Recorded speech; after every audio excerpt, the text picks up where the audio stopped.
नमस्कार, मैं नेहा जोशी। आप देख रहे हैं द फैक्ट इंडिया। राजस्थान में विधानसभा चुनाव की लड़ाई जोरों पर है। बीजेपी और कांग्रेस सियासी दांव पेच आजमाने में कोई कसर नहीं छोड़ रहे हैं। नाराज और बागी नेताओं की भी खूब मान मनोबल चल रही है, रिझाने के प्रयास किए जा रहे हैं। इस बीच जोधपुर जिले की सूरसागर खासी चर्चा में है। यहां से बीजेपी कुल 6 बार चुनाव जीत चुकी है और नए चेहरे को मौका दिया है। बीजेपी के इस बार कदम के बाद व्यास तो चुप्पी साधे हैं, लेकिन राजनीतिक माहौल गर्मा गया है। बुधवार को मुख्यमंत्री अशोक गहलोत एक्टिव हुए और 24 घंटे में 2 बार सूर्यकांता से चुनावी चर्चा कर ली। गहलोत ने पहले दिन में बात की, फिर आधी रात यानी कि 12:30 बजे को जीजी के घर पहुंच गए। वहां जीजी ने सीएम का माला पहनाकर स्वागत किया। दोनों के बीच करीब 15 मिनट तक बात बंद कमरे में कानाफूसी हुई। यहां तक कि गहलोत ने बीजेपी से टिकट कटने पर जीजी के साथ सहानुभूति जताई। इस मुलाकात पर इतनी गहमा गहमी बढ़ी कि अगले ही दिन बुधवार सुबह बीजेपी के 6 पदाधिकारियों ने जीजी के घर पर डेरा डाल दिया और लंबी मीटिंग भी की। गहलोत की जीजी से मुलाकात के क्या मायने हैं वो भी हम आपको बता देते हैं। गहलोत ने पहले पुष्करना समाज को सौगात दी थी और अब वो जीजी के प्रति सहानुभूति जताकर इस समाज के वोटर्स में सेंध लगाने के प्रयास में है। माना जा रहा है कि कांग्रेस इस सीट से पुष्करना समाज में उम्मीदवार उतार सकती है।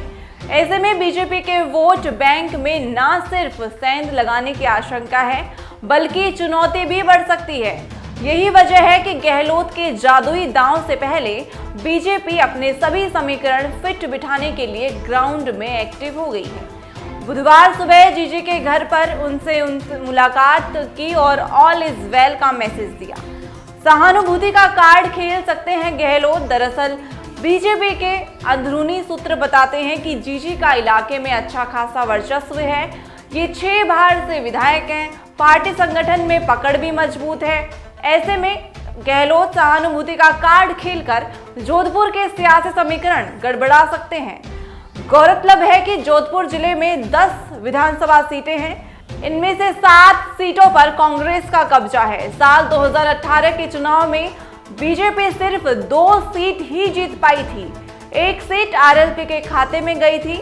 जोधपुर शहर की 3 सीटों में से 2 पर कांग्रेस ने उम्मीदवार घोषित कर दिए हैं। सूरसागर सीट का सियासी समीकरण क्या है? सूरसागर सीट पर अल्पसंख्यक और ब्राह्मण वोटर्स की अच्छी खासी संख्या है। दोनों समाज के वोटर्स में ज्यादा अंतर नहीं है। इसके अलावा ओबीसी, सिंधी और कायस्थ समाज के वोटर्स का प्रभाव है। बीजेपी इस सीट पर पिछले 3 चुनाव से ब्राह्मण कार्ड खेलकर जीत हासिल कर रही है। इससे पहले ये सीट अनुसूचित जाति के लिए रिजर्व थी। जोधपुर की 3 सीटों पर बड़ी संख्या में मुस्लिम वोटर्स हैं। ऐसे में इस सीट पर कांग्रेस मुस्लिम उम्मीदवार उतारकर बाकी सीटों को साधने की कोशिश करती है। हालांकि इस बार सूरसागर से कांग्रेस ब्राह्मण कार्ड खेलने की तैयारी में है।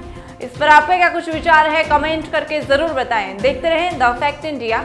मैं नेहा जोशी।